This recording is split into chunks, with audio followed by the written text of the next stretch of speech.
Welcome to Whisper Bloom Studio, where English stories bloom under the stars.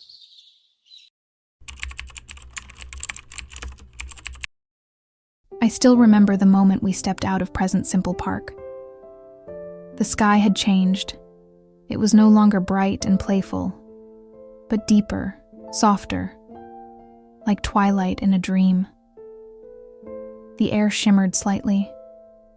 The ground beneath us felt lighter, as if we were walking on a memory. Ahead of us stood a towering structure, tall, ancient, alive. Its stones were silver gray, breathing slowly like lungs. Its windows blinked. Its doors swayed as if made of fog. Above it, a clock with no hands spun silently. Lily stood beside me, staring up. "Tense tower," she whispered. "Is it alive?" I asked. "In its own way," she said. "It responds to now, to what is happening in this exact moment." I took a deep breath. We were leaving the world of routines and stepping into a world where everything moved. The tower didn't wait for you. It expected you to speak the present moment, not the past, not the future, but now. We crossed a narrow bridge made of glowing pages. Each step whispered a different verb: to run, to play, to sing. When we reached the entrance, the doors melted open. Inside was a grand hall made of glass and cloud. Light streamed through the ceiling, but it moved like liquid, and at the center was a huge floating orb. It pulsed with color and rhythm, like a heartbeat in mid-sentence. There was no sign, no instructions, just motion, shifting staircases, chimes that echoed what you whispered. Suddenly, the orb spoke. Its voice was calm, slow, and deep. To master the living moment, you must use the form of now. You must learn the present continuous. Lily placed a hand on my shoulder. "Don't worry, I'll guide you. It's like present simple, but with wings. We're not just saying what is, we're saying what's happening." I took a step forward, and as I did, a path of floating tiles appeared beneath my feet, each one glowing softly. The tower welcomed us, not with words, but with movement. And so, our next lesson began. We stepped carefully onto the glowing tiles. They floated, but felt solid, like gentle glass beneath our feet. The grand hall of the tower opened wide before us, a place of mirrors, glowing bookshelves, and walls covered in enormous paintings. But these were not still images. These paintings were alive.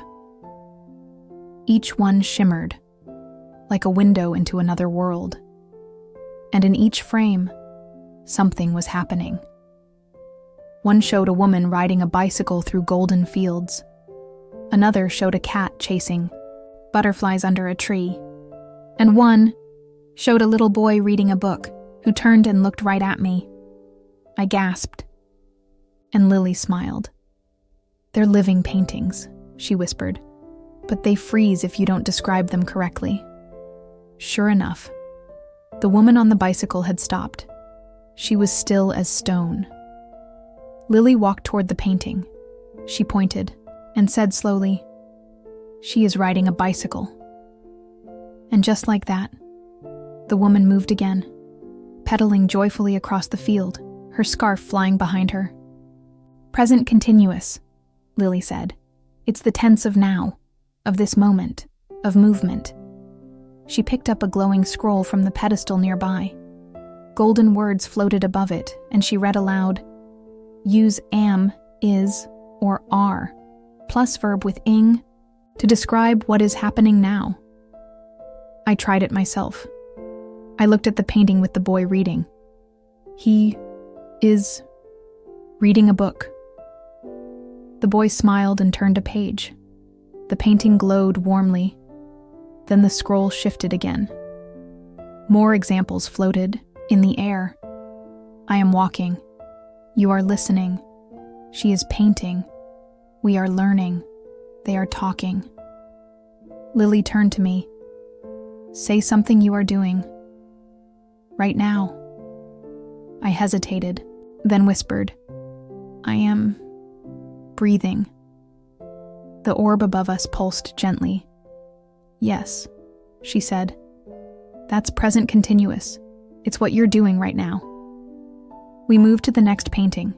It showed 2 dogs running in a field. But now, they were frozen mid-air. They are running, I said. The dogs leapt forward and barked joyfully.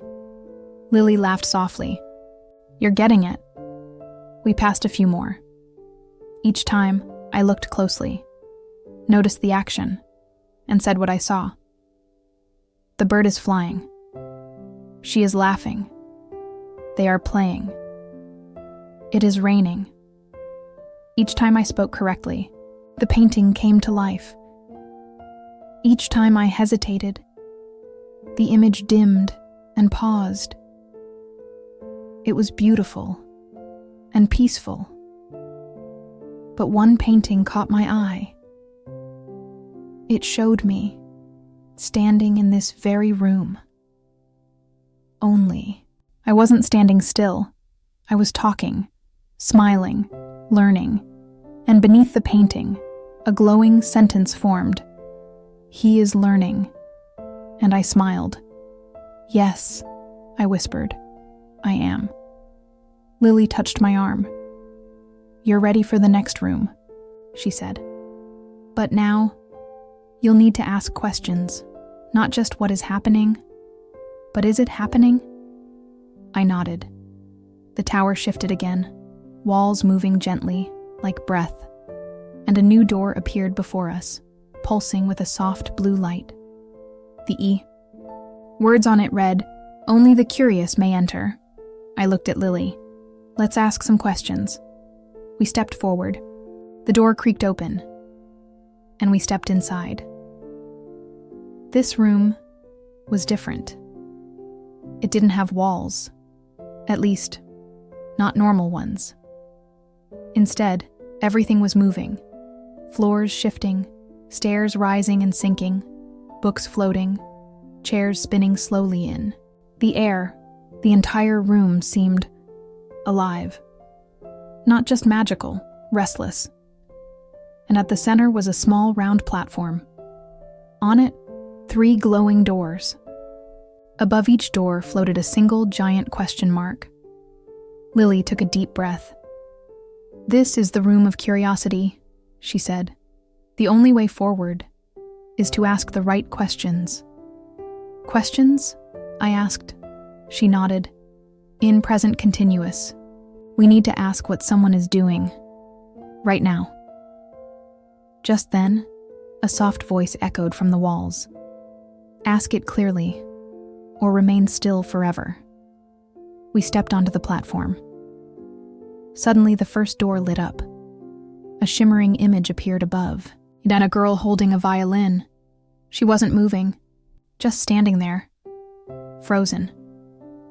Lily turned to me. Ask the question. Use present continuous.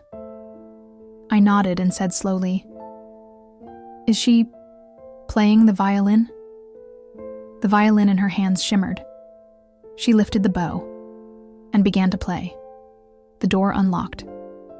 Good, Lily whispered. Remember the pattern is are, am plus subject plus verbing. She pointed to a glowing sign that now floated above us. Am I learning? Are you listening? Is he talking? Are we reading? Are they watching? I repeated them quietly, one by one.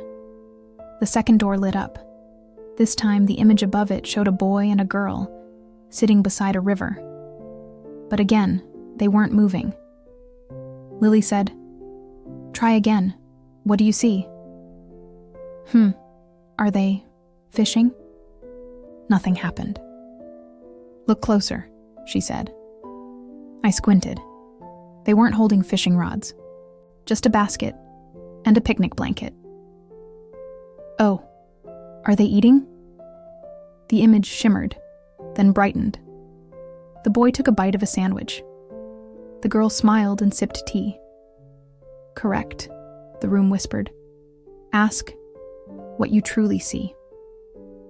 The door opened. Before we reached the third door, Lily held up her hand. Now we try something different.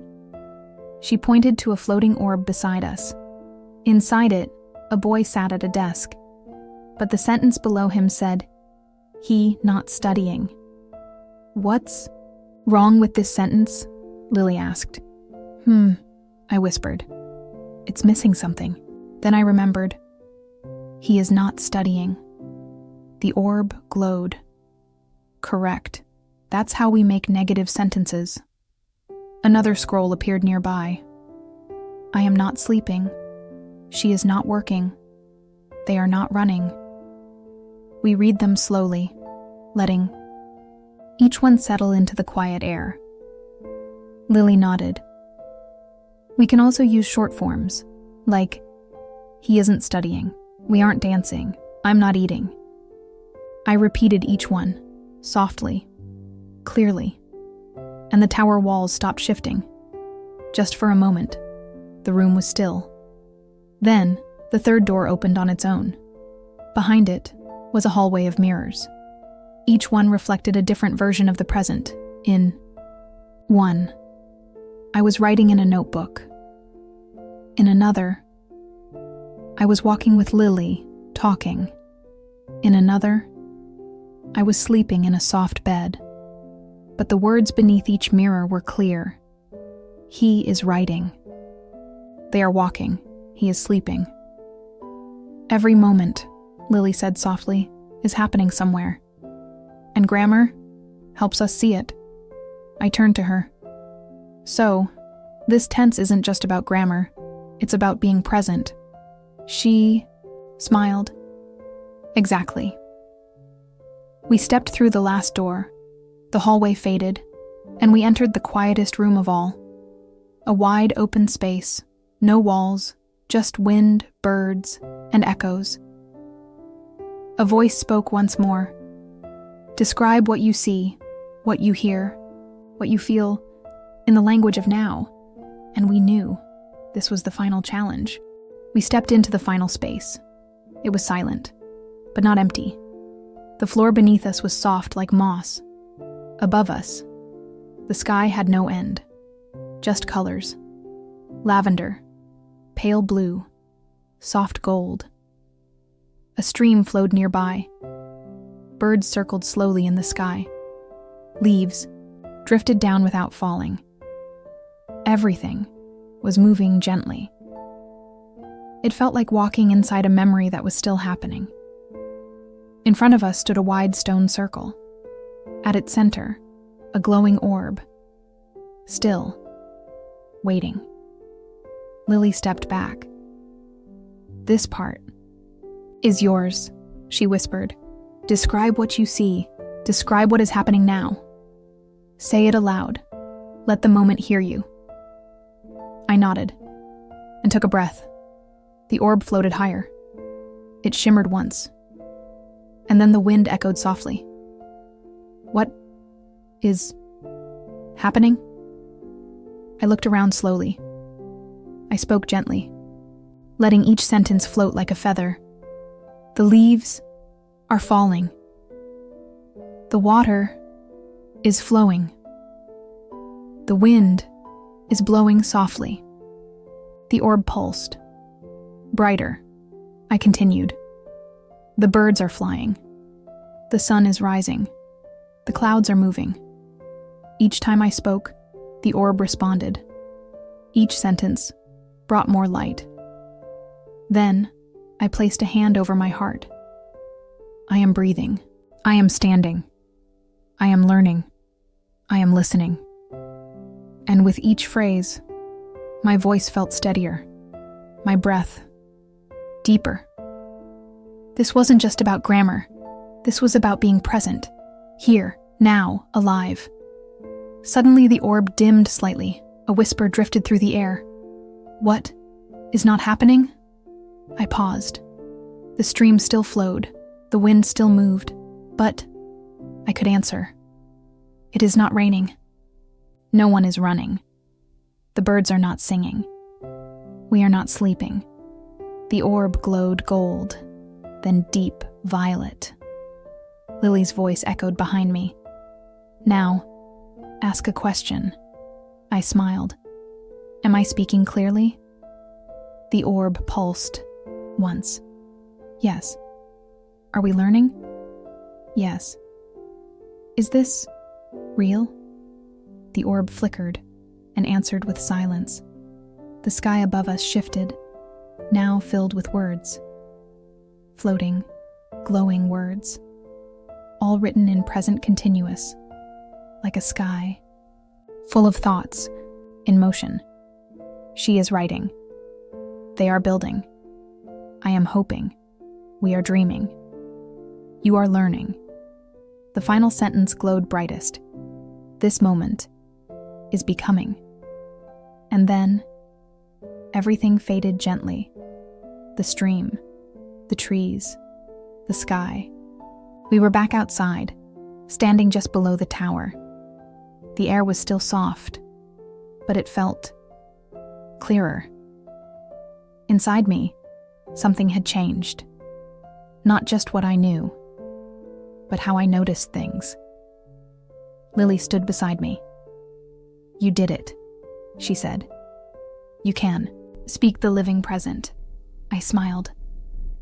I'm speaking it, right now. She laughed. Yes, you are. And as we walked away from the tower, hand in hand with new understanding, I whispered to myself, I am learning. Thank you for joining me tonight. Don't forget to subscribe for more gentle stories. Until next time, sweet dreams.